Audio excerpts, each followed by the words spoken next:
They say small business is the backbone of America. So what's the best way to support a small business? It is to learn more about them and share with your family and friends. We interview founders from across the world who have started and scaled their business through the ups and downs, long hours, and the rewards that come from sacrificing their time to build their business. Welcome to First to Arrive, Last to Leave, the journey of an entrepreneur.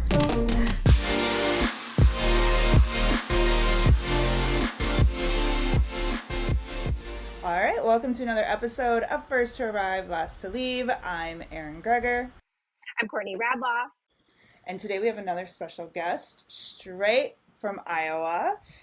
We have Miss Cheryl O'Hearn. Cheryl is the owner of Spin Market. They're a digital marketing agency based, like I said, out of Iowa. Cheryl, thank you so much for joining us today.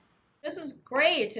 And it's so much fun to talk with fellow podcasters. Of course, I'm in our podcast room here at Spin Market where we produce our podcast for our clients as well. So it's exciting to have that opportunity to showcase our room and get on and talk about all that there is about being a business owner. Yeah, well, I know with you there's a lot we can talk about because you're growing this digital marketing agency. You've got a lot of other things. Can you tell us a little bit about your journey, like where Spin was, the idea came from, and the building of that? Sure. Well, it's been quite the adventure, as all businesses are. Actually, I left a large Fortune 500 company in 2012, just tired. I've done was my third Fortune 500 company, tired of that corporate level, and knew that businesses in our area needed somebody to help them with marketing because they didn't understand. This was back in 2012, and we were moving into the digital world, more social media, not as much as what we have now, because now we're just inundated, which makes it even harder for businesses to figure out what they need to do. And I love working with small businesses. I love working on economic development. I have a former board member of the Main Street program here in historic downtown Fort Dodge on the Greater Fort Dodge Growth Alliance Economic Group board there. Work with the Iowa Economic Development Organization there, Main Street Iowa, all of those organizations, Leadership Iowa, as well as ABI, worked with all those organizations and had positions in board and as participants with them. And then, of course, the 10K program as well, which started out as Lisa Shimkat, a friend of mine who is also the director of the state of Iowa for small business development, said, "Hey, Cheryl, we're going to be doing this in Iowa. It's the first time ever. I really want you to participate." So that's how I got onto that program. But as a small business owner, I started out just working with businesses a little bit, got to understand that we really have to divulge into doing digital marketing. And the bad part of it is the newspaper and the radio stations were not happy with me because I'm talking digital, and they didn't like that. And I said, hey, there's room for all of us here. We need the newspaper, we need the radio. It's just that people have to understand what they get and what they're doing and how to use the marketing, because every business is different. So that's where we come into is the strategic planning, talking with them, learning their business, understanding their business, and organizing their marketing so that they can, first of all, tell if it's even working. That's the other thing that frequently they don't understand. Understanding that each of your channels, each of your marketing campaigns that you're doing or whatever, each one needs to be measured individually because they all are different. If you lump them all together, you really don't know what's working and what's not. And so you need to organize that in a way that you can see that. You also need to understand that some things are branding. Some things are lead generating. Branding takes forever. And you never stop branding. Don't stop that part of it. Lead generating is a whole different way. And so then you need to monitor that. A lot of culture things that you need to address as well, which is always interesting for them to get them to understand. I frequently tell them, I can get them to your door, You need to tell me whether they walked through that door or not, in order for me to help you to understand. So yeah, that's where it started. Started out just myself.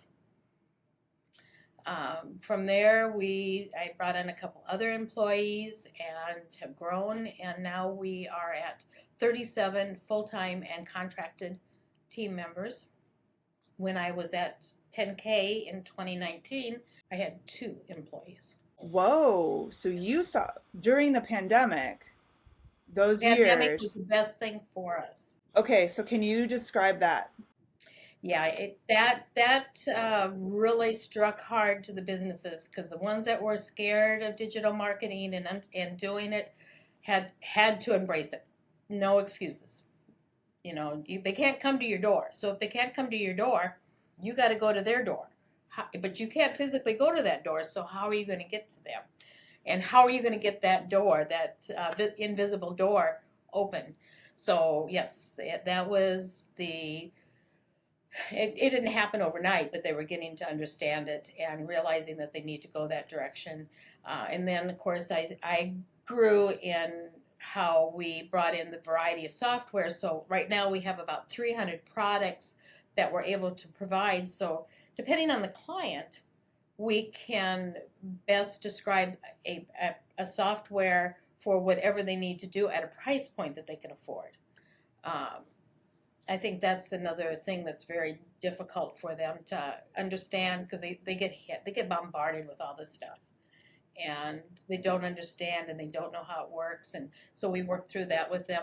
And then the other thing is that we provide a dashboard that they can look at. Everything is all on one proprietary dashboard, so they can see everything going on. If somebody writes a review about them, it shows up right away and they can go in.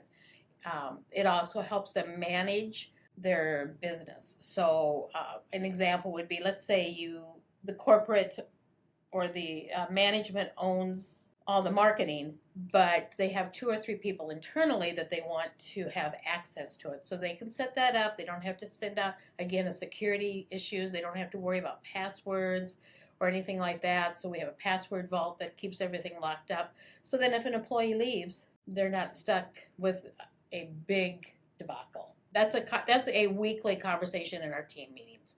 Is somebody lost their domain, their website went down, they lost their emails, somebody bought the domain.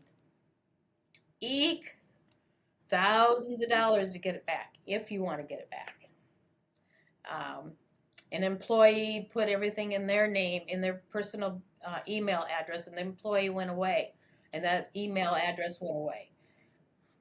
Just all those things, and that's part of education, to show them how it needs to get set up. That they may get frustrated with it, and I'll say, believe me, you will thank me in the long run.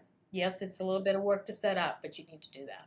Not to go back to the beginning, but I'm really curious about how you were able to transition those customers from general, like your newspaper and radio, over to the digital world. Like that's like a huge jump for like a specific generation of people. What were you able to share with them that helped them come over? Because when you start tracking things and you start showing, okay, I can show you who, when, what, how. All right, let's go back to your newspaper. They tell you that they have 40,000 subscriptions out there. Okay, how many of that 40,000 read the paper? How many of them even saw your ad?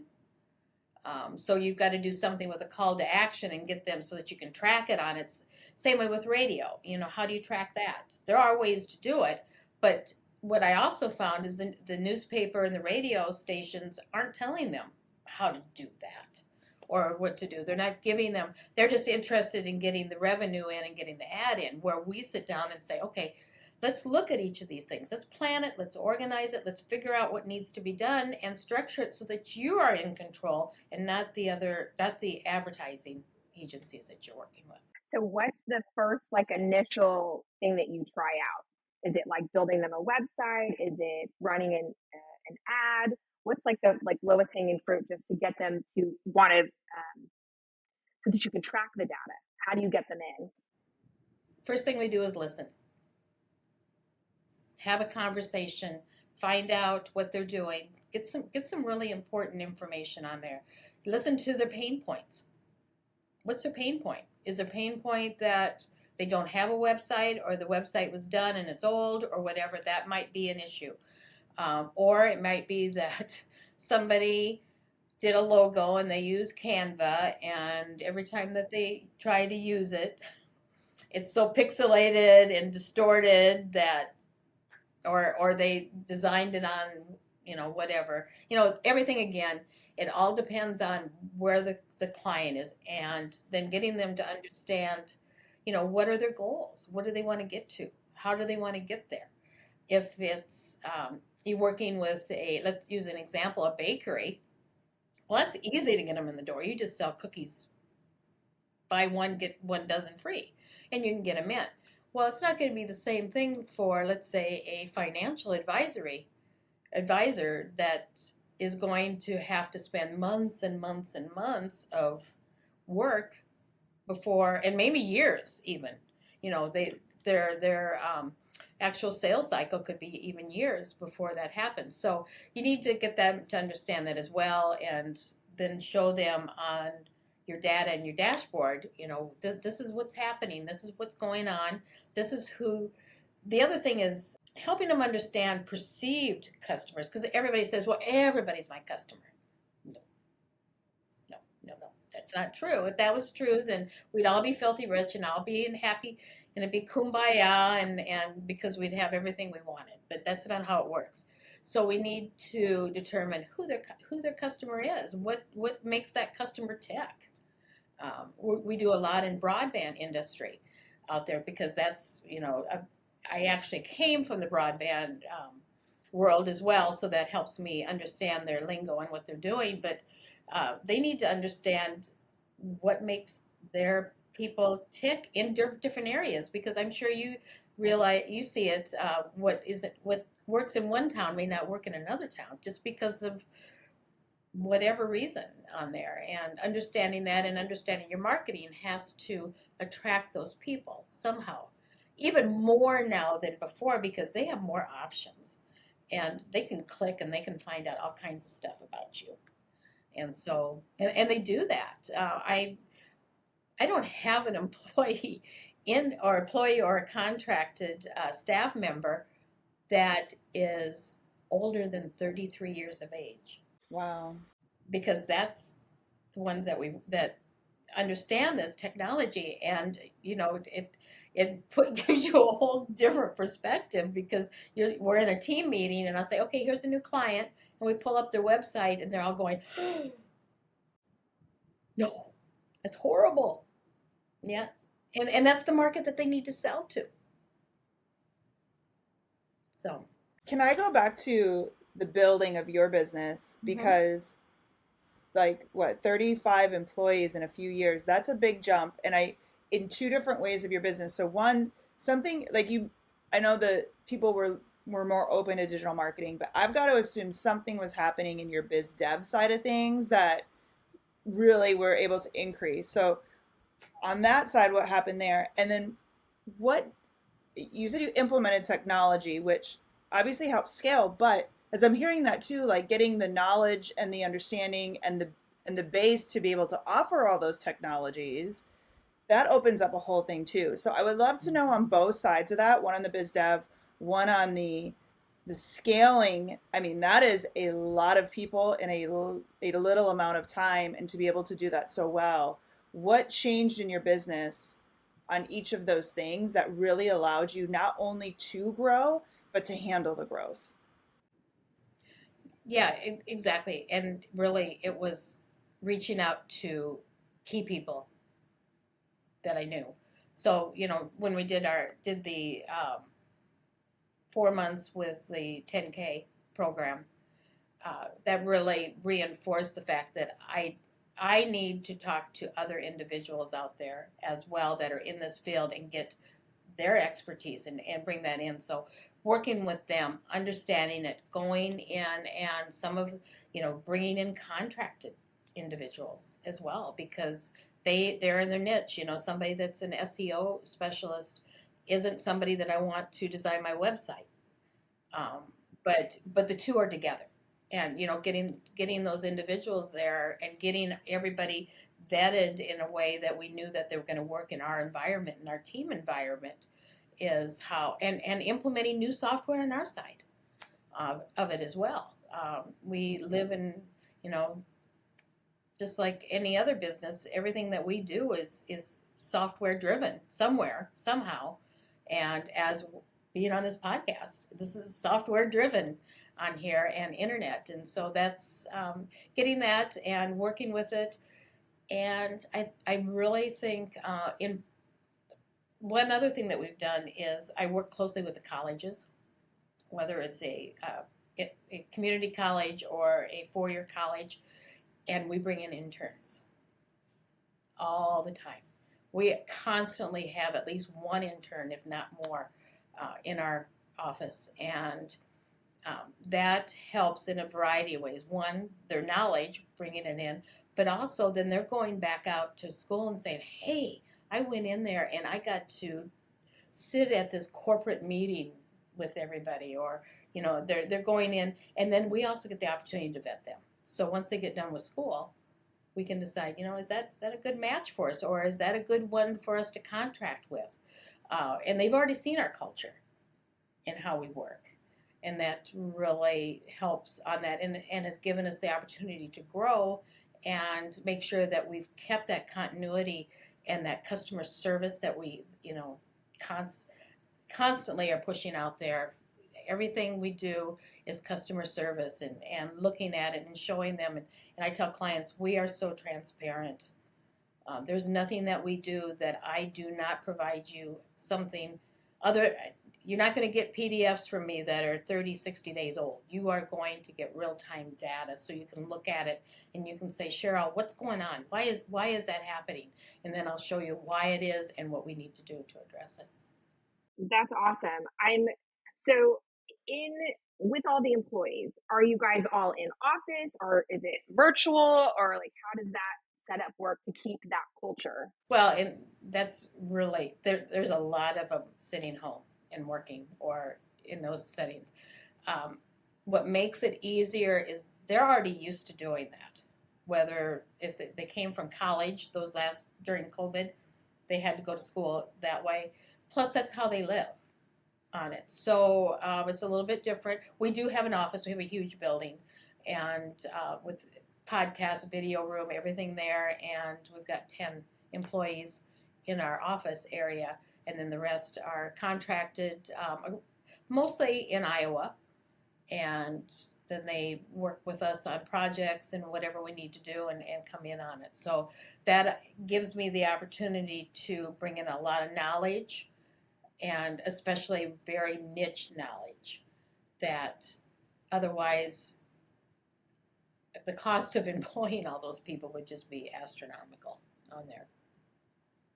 Yeah. And as a leader, did you have to change, anything about the business, or, again, I keep focusing on, whoa, it's such a great, did you have to change it, really be clear about change hiring techniques or anything like that as you saw, the expansion, being able to make sure did you feel the culture was well defined before? Did you kind of have to massage it a little bit? I had to learn to let go. Interesting. Okay. Yeah, on there, because I had been so used to doing it on my own, or I went from the corporate world where you had a lot of resources internally, good and bad, and you were able to turn things off. Well, then you go and you have your own business, and that's your baby. It's one of those things that, okay, I can't have anybody upset somebody and lose a client, or just because I can't afford to lose the revenue or whatever, especially at the beginning. So had to get used to doing that and understanding it, but having checks and balances in so that we knew what was going on. So right now, when a website goes out, somebody else has to look at that website before it goes. a second set of eyes, maybe even a third set of eyes, I don't know, on there. And then there's a checklist. Okay, is everything linked up properly? Is the widget that was there before that they still want on there working proper? You know, all of those things. So again, a checklist and policies and procedures internally that we constantly keep updating and are a resource to the team when they need to look for something.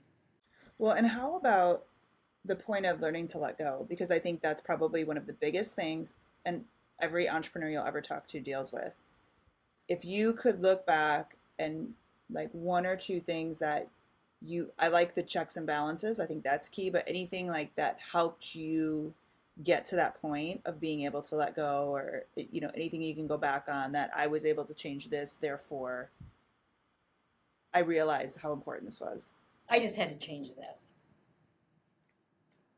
Really, that was it. Just had to change that. You know, they still see me, but I'm in and out a lot at meetings and meeting with people and that type of thing, and bringing back resources that they wouldn't necessarily have known before out there. So that's what I'm doing, and I enjoy that, and keep moving other details of the business off to them slowly. That's, I think, one of the hardest parts, right? You're like, here I am, I'm the person doing every component, but in order for you to grow, you have to go out there and learn and bring it back to your team. I struggled with that. I still struggle with that, where I'm like, I want to hang out with my team, and it's like, no, that's not what I'm supposed to be doing. I'm also curious what, going into Goldman, like, what were your like expectations, if you had any, and then being on the other side of it, like, what was your growth strategy and have you implemented it? Yeah, I had no idea what I was getting into. I was blind as can be, and probably if you had told me what I had to do, I probably wouldn't have done it, because I would have said, where am I going to find the time to do this? And of course, and then at that same time, add another curveball in. My parents, we had to get them off the farm and put them in assisted living, and yeah, so I had that dynamic. And then, of course, we talked before, I had the dynamic of my husband has farms, a substantial amount of farmland, and has his own trucking company with about 10 employees on it. And we haul for a big lysine products across the Midwest. So, yeah, I had a lot of dynamics going on, and then Goldman Sachs. But, again, I'm a big networker. So that's how I went into the Goldman Sachs. And I thought, if I don't do anything else, if I come out with nothing else, I will know about 40 new people that I didn't know before. And I'll have the opportunity to know about their business. And who knows, it might be a new business for us. So that's how I went into it. And so then, my growth plan was well planned, but wasn't planned because COVID hit. Because we graduated in August of 2019, and then COVID. So, forget that. That wasn't there. We had to totally shift on it and come up with different stuff. And then on top of it, we moved into a much bigger office. I had the opportunity to buy a big building that was just down the street from our smaller office, and just a lot of things like that. And so our whole plan with Goldman did not even mirror what we went into. But the positive end was it showed me how to do it. So it wasn't as scary as going in, because I'm sure both of you have gone in and done a bank loan. That has nothing to do with a growth plan. Well, I mean, it does. But the growth plan is a totally different thing, and nobody shows you that, what to do out there. And everybody's different. The big problem I had was most companies have a widget to sell. I don't have a widget to sell. I have services. I have software and services, so I don't have inventory that I'm pulling out of. We have subscriptions to software that we provide. So again, that's, that was an educational end on the Goldman side when, we're going through it and doing my growth and planning on there. We had to plan it different because we have to pay for all the, subscriptions ahead, and then your goal is to, reimburse that, get that money back as you bring clients in. But you got to put it's like building a widget. You got to pay for it up front, but it's in a different way, because a bank looks at that and goes, that's just sky. That isn't anything that they're used to. It's nothing they can touch or see, and that's probably the biggest thing on here. What we do, you never see. A lot of times you never see, but it is what it is. So I know you said you reached out to people, like really started asking for the help and that utilizing your network. Anything else that you felt really transformed your business because of the Goldman Sachs program? And it could even be just like, learning how to shift that kind of pie in the sky, to get a loan. Because obviously, you've bought buildings, you've been able to do cool stuff. So anything else, like big takeaways that really, where you look at spin marketing pre Goldman Sachs versus post? I think just having that network. And if you had a bad day and we have one of our video meetings or whatever, and so-and-so had a bad day too, and so-and-so had a good day, and, you hear those things back and forth, and it puts it in reality. You're not alone. It's part of being an entrepreneur. And we got a big distilling company, and yeah, they'd like to take home paychecks now, but I said, hey, you guys are doing great. You're paying the bills without borrowing money. I said, that's huge on it. And, understanding that it'll come, but you'll have your highs and lows, and you just need to work and have that network. Constantly be reaching out to people that you know, or you can even hire a coach. There's plenty of those out there as well that can help coach and help you look at it different. That's the big thing. You're looking at it this way, and they're hearing it and seeing something totally different, and could possibly give you some recommendations based off of what they did, or looking at it and going, oh, you know what? You didn't realize this, but you said this. Why don't we do that? Sometimes you just too close to the subject. I went through a very similar thing where I like photography, but I can't photograph my own products because then I become ultra critical, and then I waste an entire day and I don't like anything. But I think it was like having a coach and just trying to be more subjective about it, or object, whatever it is, that word. But that changed a lot for me. But you're also, as a leader, you're also coaching these people coming up in your industry. What are you not offering, but because obviously you've built this amazing business. How are you leveraging the amount of time that you've had into your business and kind of putting that onto your employees? I don't mean putting on, but helping lift them up, rather, better term. Well, we do several things. Of course, we have a team meeting and then we have a training, on there, going through different software. But we also put together a Tuesday think tank. So the third Tuesday of every month, I say nothing. I say walk in. There's no agenda. We're not talking about clients. We're not talking about projects. Throw it at me. And they come in with stuff. Hey, Cheryl, I just found this one. Look at it. How do you think we can use that internally? This Tuesday we had a think tank, and they brought in Photoshop and the new AI, and one of the staff had got in and look at this. I put a waterfall in the mountain part, and then they went, and we took one where we had to take a car out of a photo because the dentist took a picture of the building and his car was right in it, and the headlights were on into the window. And she spent literally an entire day going through and doing it. And so then she went and did the Photoshop with the AI on it, and it was so cool. Just in seconds, it was taken care of, where before she spent a whole day. So again, the think tank, no agenda, no nothing, throw it at us, think about it, say whatever, and that's they get out of that and they're so energized and motivated. Yeah, and it's just an hour And it once a literally month. kind of gives them ownership over their work and over what you're doing as a group. I love that. Mm-hmm.